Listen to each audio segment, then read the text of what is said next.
하나님의 길로 행하며 살아가시기를 축복합니다. 오늘 함께 보실 하나님의 말씀은 이사야서 2장 8절에서 9절 말씀입니다. 그 땅에는 우상도 가득하므로 그들이 자기 손으로 짓고 자기 손가락으로 만든 것을 경배하여 천한 자도 절하며 귀한 자도 굴복하오니 그들을 용서하지 마옵소서. 오늘도 엔게지 말씀 묵상과 함께 하시는 성도님들을 축복합니다. 하나님의 길로 행하길 권면하던 하나님께서 다시 이스라엘의 죄악을 말씀하십니다. 사실 무엇을 잘못했는지 그걸 우리가 명확하게 알아야 다시 그 죄악으로 행하지 않지 않습니까? 그래서 하나님께서는요, 이스라엘 백성이 하나님 앞에서 무엇을 잘못했는지 다시 명확하게 말씀해 주십니다. 이스라엘의 역사에 있어서요, 이스라엘의 역사에 있어서 늘 그들을 발목 잡는 범죄가 있었는데 그건 바로 우상숭배입니다. 이 유목 문화였던 이스라엘이 이 가나안 땅에 정착하면서 문화가 농경 문화로 바뀌었습니다. 이 주변 환경이 안 좋아지면 이 더 좋은 땅을 찾아서 떠나던 그 유목 문화와 달리 이 농경 문화는요, 떠날 수가 없지요. 이미 농사라는 것 자체가 땅에 묶여 있고 이 기후와 주변 환경에 묶여 있기 때문에 그렇습니다. 거기다가 이스라엘 백성은요, 농사를 지어보지 않았잖아요. 그러다 보니까 이 정복한 이방인들의 지식을 빌릴 수밖에 없었습니다. 그런데 그러면서 그들이 농경 문화의 특성상 이 섬기던 우상들도 경험하게 되는 거죠. 이방인들은요, 이 농사가 날씨의 영향을 받으니 그 날씨를 주관하는 신들을 만들어내서 그들을 섬긴 겁니다. 그들은요, 이 땅에서 잘 먹고 잘 사는 게 목적이니까 그걸 위한 모든 수단을 의지하게 된 거죠. 이방인들은요, 이 세상 사람들이니까 아무래도 그럴 수밖에 없습니다. 하지만 이스라엘 백성들은 그들의 존재의 이유와 목적 자체가 다르지 않습니까? 하나님께서 하나님을 위해서 부르셨고 하나님의 백성으로 삼아서 하나님의 권능을 세상에 보이기 위해서 만드신 백성입니다. 그렇다면 그 이방인들에게 전달받은 그 농사 지식만 가지고 그것만 받아들이고 이 우상 숭배에 관한 지식들은 걸러냈어야죠. 하지만 안타깝게도 이스라엘 백성들은요, 이 그럴싸하게 포장된 우상 숭배에 빠져들게 됩니다. 어쩌면요, 이 다다익선이라 생각했을지도 모르죠. 아니면요, 이 그것들이 가진 그 세상적인 그 쾌락에 홀렸을지도 모르겠습니다. 어찌되었든지 간에 이들은요, 이 전능하신 하나님, 이 만물을 만드신 하나님, 모든 것을 지배하시는 하나님을 잃어버렸습니다.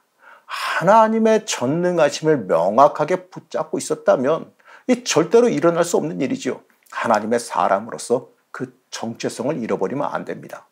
이사야는 8절에서 그들이 어떠한 죄를 지었는지 구체적으로 말합니다. 그 땅에는 우상도 가득하므로 그들이 자기 손으로 짓고 자기 손가락으로 만든 것을 경배하여, 그들이 자기 손으로 짓고 자기 손으로 만든 것을 경배했다라고 말하지요. 그들이 섬기는 우상들은 전부 사람이 만든 겁니다. 이 실제로 존재하는 신들이 아니라 이 사람들이 이 농사의 소출을 더 얻고 싶은 그 욕망에 스스로 창조해낸 허상에 불과한 겁니다. 이 세상 만물을요, 하나님께서 주관하시는데 어디 이 날씨를 주관하고 소출의 양을 주관하는 신이 따로 있을 수 있을까요? 이 말은요, 한마디로요, 이 자신들이 더 갖고 싶어하는 그 물질 욕심에 만들어낸 허상이라는 겁니다. 그렇기 때문에 그들이 행한 우상 숭배는요, 하나님 보시기에 큰 범죄예요. 자신의 능력과 힘으로 더 많이 가지고 싶고 더 많이 누리고 싶어하는 그 욕망 그 자체 때문에 그렇습니다. 우리는 이들의 이 악한 모습을 보면서 우리 스스로도 반성해 봐야 됩니다. 우리는 과연 이러한 우상 숭배에서 자유합니까? 우리는 과연 더 많이 갖고 싶고 더 많이 누리고 싶어하는 그 욕망에서 자유합니까? 물론 저들처럼 우상을 만들어 놓고 그 앞에 절하는 짓은 다들 안 하실 겁니다. 하지만요, 내가 더 성공하고 싶고 내가 더 많이 가지고 누리고 싶어하는 그 욕망이라고 하는 그 보이지 않는 우상을 내 스스로 만들어 놓고 있지는 않느냐라는 겁니다. 이 교회 안에서도요, 내가 더 높아지고 싶고 내가 더 많이 가져야 되는 그 마음을 여러분들 갖고 있지는 않습니까? 나를 높이고 싶고 높임받고 싶은 그 욕망에 내가 사로잡혀 있지는 않습니까? 이사야는요, 이스라엘 백성을 비판하며 그들이 자기 손으로 우상을 지었다라고 말합니다. 우리는 이 말을 좀 깊게 새겨봐야 돼요. 내가 내 욕망을 위해, 나를 높이기 위해 인생의 목적과 방향을 상실해버리지는 않았습니까? 우리 이 땅에서 많은 것을 더 누리고 더 가지기 위해서 살지 않습니다. 물론 이 세상에서 존재해야 되고 생존을 해야 되니 삶의 자리는 무시할 수 없을 거예요. 하지만요, 이 모든 것의 목적과 이유가 하나님의 영광을 위한 삶이 되어야죠. 내가 누리는 이 모든 것도요, 내가 가지는 이 모든 것도 하나님의 영광을 위한 바람이어야지 말았습니다. 간구의 기도도 주시면 감사히 받고 그에 따른 무거운 책임도 같이 감당하길 함께 기도해야 됩니다. 간구하며 원하는 만큼 응답이 오지 않더라도 그것도 또한 하나님께서 나에게 합당하게 주시며 이끄시는 길로 받아들여야 됩니다. 현대적인 우상이나 과거의 우상이나 다 자신의 유익을 위한 목적에서 시작되는 거예요. 하나님보다 내가 더 귀해질 때 발생하는 악한 죄입니다. 사랑하는 성도 여러분, 여러분 혹시 하나님보다 여러분의 인생을 더 귀하게 여기고 있지는 않습니까? 물론 하나님께서 주신 내 인생 소중하죠. 하지만 그 소중한 인생이 하나님을 위해 부름받은 인생이란 그 사실을 잊어서는 안 됩니다. 그 인생 그 자체가 하나님께 쓰임받아야, 하나님을 위해 쓰임받아야 가치가 있다는 그 사실을 잊지 마시기 바랍니다. 이 도구가 목적이 되면 그 인생은 불행해지게 됩니다. 사랑하는 성도 여러분, 우리는 하나님의 거룩한 도구입니다. 그렇기 때문에 우리는요, 하나님께서 일하시는데 쓰시기에 합당한 도구가 되길 소망해야 됩니다.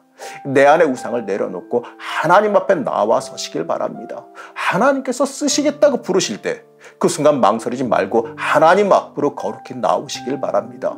우리는 하나님께 쓰임받기 위해 준비하며 살아가고 있음을 잊지 마시기 바랍니다. 오늘 하루도요, 하나님 앞에 나를 바로 드린 하루가 되시기를 시간 간절히 축복합니다. 우리의 길과 진리가 되신 하나님, 우리가 하나님께 쓰임받기 위해서 준비되고 있음을 고백합니다. 내가 누리고 높아지기 위해 살아가는 것이 아니라 하나님께 쓰임받기 위해 있음을 잊지 않게 허락하여 주시옵소서. 오늘 하루도 나를 드리며 준비되어지길 원합니다. 이 세상 우상에 속지 않게 하여 주시고 참된 주인 앞에 온전히 엎드리는 주의 자녀가 되게 하여 주시옵소서.